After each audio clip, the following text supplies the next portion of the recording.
Bonjour à tous, à toutes. Je m'appelle Dantès Tai Liang. Alors, Tai Liang, c'est mon nom chinois. Tai, ça veut dire porter, comme on porte des lunettes ou on porte un chapeau. Et Liang, c'est tout ce qui est lumineux, la lumière. Tai Liang, qui porte la lumière.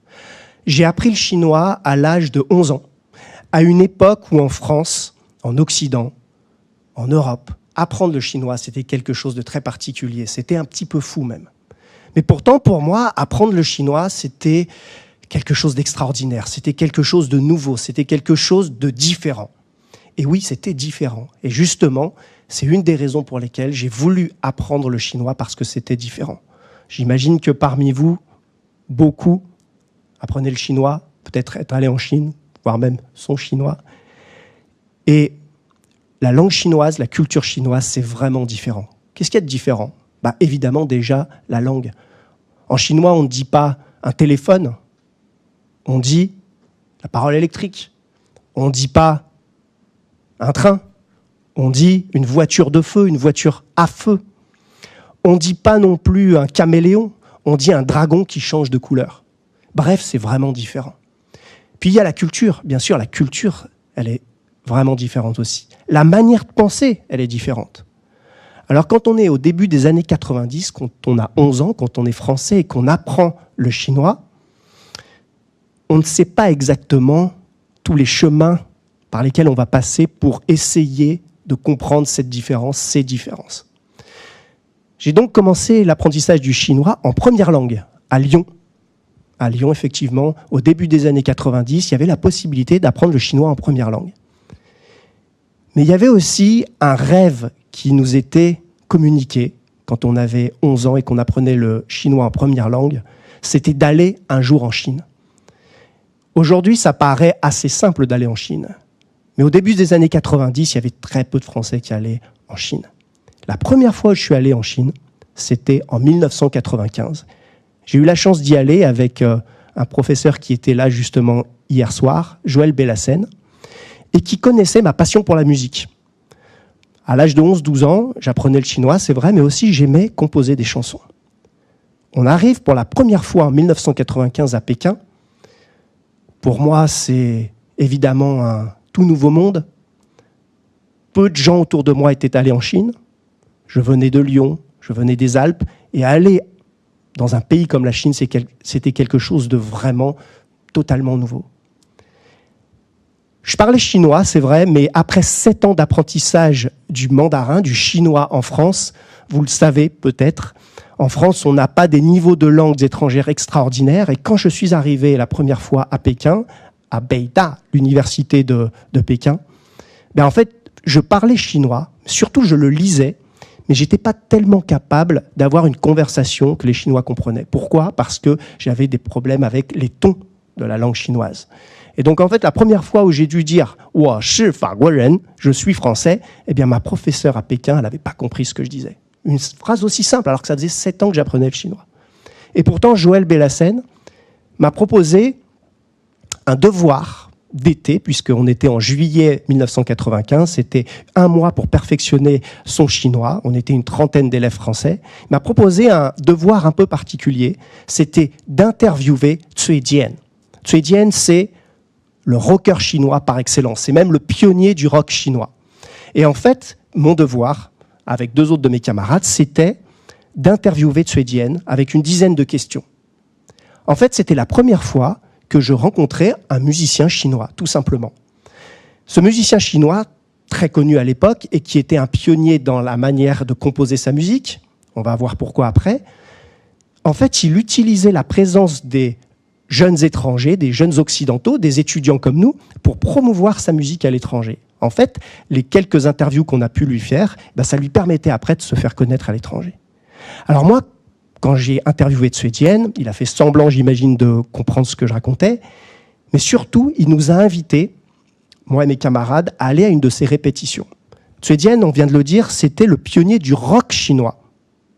On est en 1995, le rock en Chine, c'est pas non plus la musique privilégiée par la majorité des Chinois, et vous imaginez bien aussi qu'en France, le rock chinois, on ne connaît pas. Et à cette époque, il nous invite à sa répétition à Pékin. Alors, moi, j'ai grandi avec le rock occidental, peut-être avec des chanteurs très connus comme Jean-Jacques Goldman, peut-être le groupe Oasis, Jean-Michel Jarre aussi, pour moi qui venait de Lyon avec les sons qu'il enregistrait dans les rues peut-être de Chine et qui rapportait ça en Occident, en France, pour nous faire découvrir. Mais en fait, Suedienne, lui, il faisait du rock à la chinoise. Qu'est-ce que c'est que du rock à la chinoise? Eh bien, évidemment, il y a de la basse, il y a de la batterie, il y a de la guitare, il y a du piano, des claviers, mais il y avait des instruments traditionnels, comme le erhu, une vielle à 2 cordes, comme le guzheng, une sitar. Il y avait aussi du xiaohao, puisque Suedienne, il avait appris la trompette chinoise, le xiaohao, à l'armée. Et me voilà donc en train d'écouter la répétition de Suedienne, l'homme qui a fait découvrir le rock chinois aux Chinois, à sa répétition, en train de finalement décupler ma compréhension de la musique finalement, puisque je comprends qu'en fait, au rock, on peut aussi ajouter une touche culturelle comme la musique chinoise. Après 1 an à Pékin, je rentre en France avec plein d'idées en tête. J'ai découvert la Chine en 1995 et mon envie, elle est toujours là, de faire de la musique, de continuer à apprendre un peu plus le chinois, d'être capable aussi d'atteindre un niveau de chinois qui me permette vraiment de parler, d'échanger avec le peuple chinois. Et là, je rentre à Lyon pour peaufiner mes études en chinois. Et l'idée me vient, avec mes amis chinois de Lyon, de commencer à faire, on va dire, des esquisses de chansons en chinois. Et puis, voilà qu'une bonne nouvelle arrive, c'est la possibilité d'aller en Chine, en l'an 2000, étudier à Shanghai Daxue, l'université de Shanghai. Encore une fois, il faut savoir qu'à l'époque, quand on demandait une bourse, pour nous, les Français qui apprenaient le chinois, en général, il n'y avait personne qui ne demandait de bourse pour aller en Chine. C'est-à-dire que la seule bourse qu'on proposait pour un Français, finalement, j'étais le seul à pouvoir y prétendre, puisque personne ne la demandait. On était en l'an 2000. Et donc, j'obtiens une bourse pour pouvoir partir à Shanghai Daxue. Ce coup-ci, on n'est pas à Pékin, on est à Shanghai. Et j'ai aucune idée de ce qu'est Shanghai. Je n'étais pas très intéressé par la géographie. J'imagine aussi qu'à l'époque, on ne recherchait pas aussi rapidement sur Internet à quoi ressemblait l'endroit où on allait aller. Et en fait, je pensais que j'allais dans je ne vais pas dire un village, mais j'imaginais que j'allais dans une petite ville. Et je débarque en l'an 2000, en août 2000, à Shanghai, Shanghai Daxue. Et là, je m'aperçois de la grandeur de la ville, l'immensité de la ville. Et à cette époque, je suis allé à Shanghai d'une manière différente de peut-être maintenant, quand on fait un voyage, on sait qu'on peut revenir assez rapidement avec Internet, avec WeChat, avec les réseaux sociaux, on va très vite. À l'époque, non, il n'y avait pas ça. Quand on partait en Chine, surtout quand on ne connaissait pas le pays, qu'on n'imaginait pas la taille, que ce soit grand ou petit, on se projetait dans un univers quasi inconnu. Et effectivement, c'est ce qui s'est passé lorsque je suis arrivé à Shanghai Daxue. J'étais dans un univers inconnu. Qu'est-ce que j'avais avec moi, concrètement? J'avais la jeunesse, puisque j'avais 21 ans. J'avais une guitare et j'avais un album de 4 titres que j'avais enregistré dans la région lyonnaise. Et puis, quelques jours après mon arrivée à l'université de Shanghai, on est à la porte de l'université pour étrangers, puisque les étrangers, alors quand je parle d'étrangers, c'est les Français, les Américains, les Danois, les Russes, les Africains, on était tous dans un building et on vivait depuis quelques jours et on entend, au bout de 3-4 jours, un photographe chinois qui demande, comme ça, qui crie en bas de notre building pour étrangers, pour étudiants, qui dit « Est-ce qu'il y a des étrangers ici qui voudraient faire du cinéma ?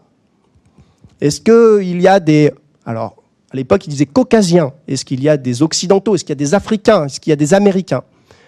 Alors, quand on entend ça, surtout quand on est jeune, on se dit « Ah, du cinéma en Chine ?» Je descends et me voilà embarqué dans une sorte de casting pour tester mon niveau de chinois, évidemment pour prendre des photos, Et quelques jours après, je commence à faire de la figuration dans les films shanghaïens, hongkongais, pékinois. Alors c'était assez incroyable parce que quelques jours après, on arrivait en Chine, je m'aperçois déjà qu'on est très peu d'étrangers et qu'on est encore moins d'étrangers à parler et à pouvoir communiquer en chinois. Et puis évidemment, avec toutes ces demandes de films, de tournage dans les films, eh bien, ça me permet l'après-midi d'améliorer mon niveau de chinois, de rencontrer des acteurs, des actrices, de commencer à connaître un petit peu le monde du cinéma chinois. Mais moi, dans un coin de ma tête, mon objectif, c'est de chanter. J'ai toujours aimé la musique. Je voulais m'exprimer à travers la chanson. Et puis un jour, c'est un appel de Shanghai Dianshitai, la télévision de Shanghai, qui peine à trouver un étranger ou une étrangère, donc un Français ou une Française, pour participer à une émission de télévision et chanter une chanson connue en chinois.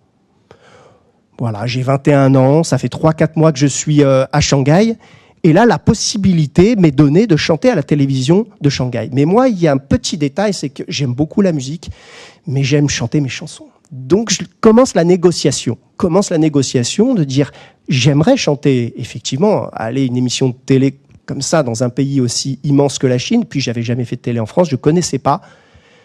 J'aimerais bien, mais j'aimerais chanter ma propre chanson. Alors, le réalisateur en face de moi, il me dit, oui, mais tu sais, les Chinois, ils vont pas écouter une chanson en français.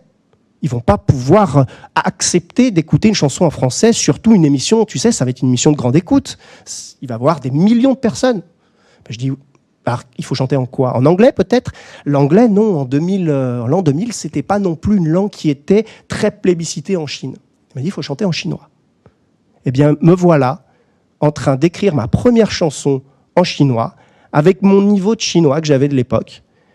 Et donc, je vais vous interpréter cette chanson que j'ai chantée pour la première fois à la télévision de Shanghai en l'an 2000.